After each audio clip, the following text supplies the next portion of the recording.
और इधर बाजू में देखो कितना गंदगी, कोरोना पेशेंट वगैरह इधर पड़े हुए हैं।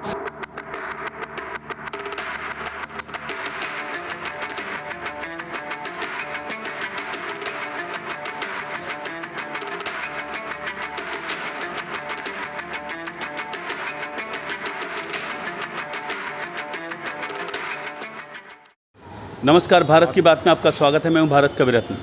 इस वक्त मैं हूं मीरा रोड स्टेशन के प्लेटफॉर्म नंबर ये 6 है, प्लेटफॉर्म नंबर 4 पर हूं मैं। और यहां पर देखिए, प्लेटफॉर्म से बाहर निकलते ही यहां पर इस वक्त जो हालत है आप देखेंगे, सचमुच में आपका दिल दहल जाएगा। मैं यश को बोलूँगा सबसे पहले तो ये दिखाएं कि यहाँ पे देखिए एक पेशेंट है। मैं यहाँ पर एक स्टोरी करने आया था, लेकिन मुझे लोगों ने यहाँ पर बुलाया, यहाँ के जागरूक कुछ लोगों ने, और उन्होंने दिखाया कि देखिए एक पेशेंट है, उसकी हालत बहुत ख़राब है। और इनका कहना है कि हो सकता है कि ये कोरोना पेशेंट हो, और अगर कोरोना पेशेंट है और इतना खुले में इस तरह पड़ा हुआ है, बहुत कम सांसें बची हैं ऐसा लग रहा है।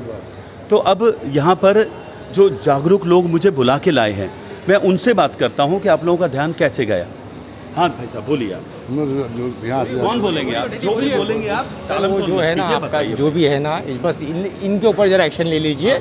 बस हम ये चाहते हैं कि जरा साफ सफाई हो जाए। कौन है ये लोग? ये गरीब है, ये इनका कोई नहीं है। अच्छा। इनका घर बार नहीं है, कुछ नहीं है। ये बैठे हैं मीरा रोड स्टेशन पे, जो भीख मांगते हैं। बेचारे भीख भी नहीं मांगते हैं, इनका खाने पीने के वांदे इनको। अच्छा। इनका कुछ भी नहीं है, खाने पीने वांदे है।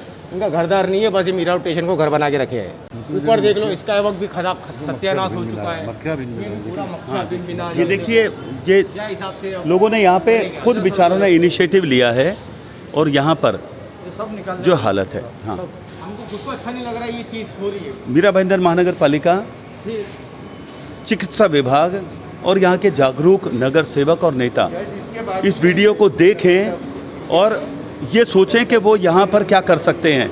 यहाँ पर भिखारियों का अड्डा है, चलो मान लिया, हर आदमी का 2 रोटी का कोई ज़रिया होता है, लेकिन ये लोग हैं, ये बीमारी हैं ये, और इनको अगर नहीं रोका गया तो फिर कोरोना से क्यों लड़ रहे हो, क्यों दिखावा कर रहे हो? वो फैलता रहेगा। इन लोगों का यही कहना है। आप बोलिए भाई। हाँ सर, वही है कि भाई मीरा रोड साफ़ सुथरा रहे, सब बीमारी से दूर रहे और सब सुरक्षित रहे, यही हमारी दुआ है। करोड़ों रुपया लगाकर यहाँ स्काईवे बनाया, ये मीरा रोड स्टेशन को डेवलप किया, एंट्रेंस देखिए, सब कुछ बेहतरीन है, लेकिन उसके बाद जब ये सब दिख रहा है तो ये इसकी खूबसूरती को कलंकित कर रहे हैं। हाँ भैया, आप लोग यहीं रहते हैं? हाँ, मैं बोल रहा हूँ। हाँ बोलिए। हाँ, ये मैं देख रहा हूँ आज लॉकडाउन का जो है 2 आप ही साल मुझे बुला के लेके हाँ, आए थे यहाँ पे। मैंने आपको लेके आया हूँ। जो 2 साल से लॉकडाउन में इधर हम आ रहे देख रहे, सबके सब बीमार पड़े हुए, सब हालत ख़राब है। और ज़्यादातर तो वो जो आदमी है वो 15 दिन से देख रहा हूँ, वो सीरियस है। अच्छा। और इधर बास इतनी आती है कि खड़े रहना मुश्किल है, इतनी गंदगी हो गई, बहुत बास आती है। तो इसका कुछ करो आप लोग। हम लोग करते हैं। हाँ। धन्यवाद।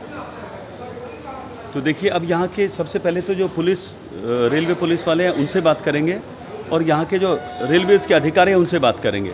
उसके बाद महानगर पालिका, क्योंकि ये रेलवे स्टेशन के दायरे में आता है, केंद्र सरकार के दायरे में आता है, तो उनसे बात करने के बाद हम महानगर पालिका की तरफ रुख करेंगे। आइए चलते हैं अधिकारियों के पास। स्थानीय लोगों के साथ हमने प्लेटफॉर्म पर जाकर जीआरपी कर्मचारियों और अधिकारियों को खोजा, मगर चारों प्लेटफॉर्म्स पर जीआरपी का एक भी जवान नज़र नहीं आया। सुनने में ये भी आया था कि जब हम बाहर स्टोरी कवर कर रहे थे तो कुछ पुलिस के जवान, जीआरपी पुलिस के जवानों ने हमारी तरफ देखा था पीछे से, मगर जब हम उनकी तरफ गए तो वहाँ पर वो नज़र नहीं आए, यानी वो वहाँ से कहीं दूसरी जगह पर जा चुके थे। हम उन्हें ब्लेम नहीं कर रहे, हो सकता है उस आदमी की जान बचाने से ज़्यादा महत्वपूर्ण कार्य उनकी नज़र में कोई और हो, मगर उन्हें अपनी ड्यूटी तो अपनी जगह पर निभानी ही चाहिए, क्योंकि ये इंसानियत के साथ साथ सरकारी नियमों का भी तकाजा है कि आप अगर अपनी ड्यूटी कर रहे हैं तो किसी को अगर आपकी ज़रूरत है तो आप वहाँ पर मौजूद रहें। माना कि जीआरपी के जवान समय समय पर अपनी जाबाजी का परिचय प्लेटफॉर्म्स पर देते हैं, मगर यहाँ भी उनकी मौजूदगी बेहद ज़रूरी थी। हमने खोजा, चारों प्लेटफॉर्म्स पर हमारा कैमरा दाएं से बाएं घूमा, मगर हमें जीआरपी का कोई जवान नहीं दिखा। आखिर हम लौट आए और नज़दीक ही इंदिरा गांधी अस्पताल के नर्सिस ने और एम्बुलेंस के साथ आए स्टाफ ने उस मरीज़ को स्ट्रेचर पर लिया और एम्बुलेंस में डालकर अस्पताल की ओर वो चले गए। और इन सब कामों के लिए सबसे बड़ा श्रेय अगर किसी को जाता है तो वो भाईंदर के एमएनएस के वरिष्ठ नेता संदीप राणे को जाता है। उन्होंने ही इनिशिएटिव लेकर हॉस्पिटल में फ़ोन किया था।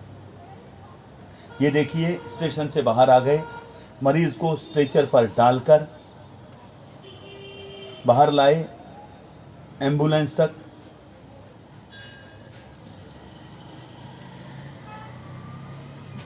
कई स्थानीय लोगों ने स्ट्रेचर से उतारकर मरीज़ को एम्बुलेंस तक पहुंचाने में मदद की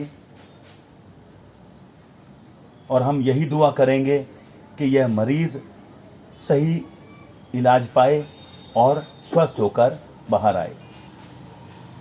ये देखिए, सीनियर सिस्टर मेरे साथ में है। मैडम, आप कौन से हॉस्पिटल से आए हैं? Indira Gandhi hospital. Indira Gandhi hospital sir, आज हम लोग अभी जाएंगे, उसका सब ट्रीटमेंट देखेंगे, सब पल्स ऑक्सीमीटर, बीपी सब देखेंगे। उसके बाद हम लोग कैसे अभी डॉक्टर को बुला के उसका फर्दर ट्रीटमेंट हमारे पास ट्रीटमेंट होगा तो हम लोग करेंगे। अगर हमारे पास अवेलेबल नहीं रहेगा तो हम लोग फर्दर ट्रीटमेंट के लिए हम लोग टेम्बो हॉस्पिटल में भेजेंगे सर। अच्छा, राजनेता के साथ साथ एक अच्छे व्यक्ति का भी कर्तव्य निभाया।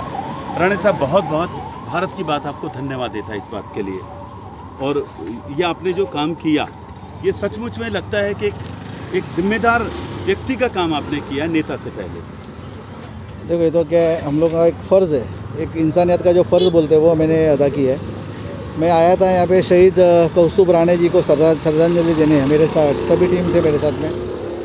और आपने देखा होगा कि आपके सामने एक स्थानीय लोग मेरे पास आए और बोले उन्हें ऐसे ऐसे एक यहाँ पे आदमी गिरा हुआ है और 2-3 दिन से कुछ खा नहीं रहे।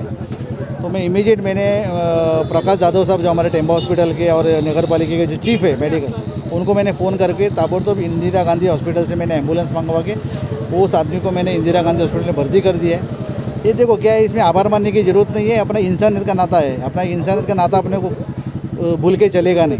आज स्थानिक लोग यहाँ पे बहुत परेशान है। मैं इनके तरफ से सुन रहा था बहुत जन के पास से कि यहाँ पे जो जिनका घर नहीं है वो यहाँ पे है और भूखे पेट सो रहे हैं या कोई बीमार है, तो मैं 1-2 दिन में ये मुहिम हाथ में लेने वाला हूँ। मैंने डॉक्टर प्रकाश जाधव से बात की है। यहाँ पे जितने जो बेघर है उनको एक शेल्टर जो नगर पालिका ने जो बनाया है शेल्टर, उस शेल्टर में लेके जाने का पूरा मैं एम्बुलेंस के साथ में यहाँ पे आऊँगा 1-2 दिन में। और पूरा इनका जो भी यहाँ पे जो बेघर है उनको वहाँ पे मैं शिफ्ट करने का पूरा प्लानिंग है। तो मैं स्थानिक जनता से यही मांग कर रहा हूँ कि महाराष्ट्र निर्माण सेना के पास से आप बहुत आशा से देख रहे हो, आपका आशा कभी निराशा नहीं होएगा, इतना मैं आपके माध्यम से मैं कहना चाहता हूँ। ये बहुत बड़ी बात है, ये तालियों की बात है। ये इनकी इस बात का स्वागत करना चाहिए कि यहाँ पर सिर्फ यहाँ पर आकर ये छोटा सा काम नहीं, इन्होंने कहा है कि पूरी मुहिम चलाएंगे और उस मुहिम के तहत यहाँ पे जितनी भी जो अव्यवस्थाएं हैं उनको पूरा सुधारेंगे। आमतौर पर एमएनएस को आक्रामक पार्टी माना जाता है, लेकिन जब मानवता की बात आती है तो इन्होंने साबित कर दिया कि सिर्फ इनके पास कड़क दिमाग ही नहीं है, एक नरम इंसानियत भरा दिल भी है। आप देखते रहिए भारत की बात। मुझे दीजिए आज्ञा। नमस्कार।